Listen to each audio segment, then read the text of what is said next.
Robert je mislil kot telo, da žensko telo ni ustvarjeno za takšen stres, ki ga pač v športu doživi in njega potem zelo stresira, ko vidi recimo kakšne te objave, ko so ženske športnice, ki so res na meji vzdržljivosti, o tem zdaj govori, ne misli o tem, da si lahko samo lepa pa sprehajaš pse, ne?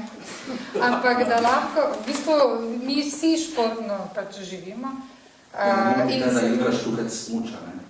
Ja, no, ampak res te, ker v bistvu, kaj se jaz z njim strinjam, ker žensko telo, tako kot sem že takrat v začetku povedala, hormonsko zelo dosti posledic odnese negativnih, ne?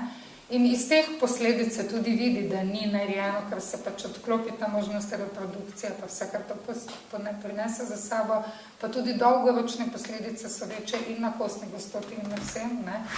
To je imel zdaj Robert. Ja, mišice so tiste, kar nas v bistvu ločijo, ne, ker je pač... Medtem, ko žensko telo zelo hitro začne jesti mišice, je moško telo raste mišice pri športu, ne. In... No, vse razlika je bila pa opisana na začetku, ne. Ti si šla teč v motoru, ja. Pa to vzel da tekmo. Zato, da se grem zabavati, pa z možem pogovarjati, on je pa vzel, ja, da tekmuje.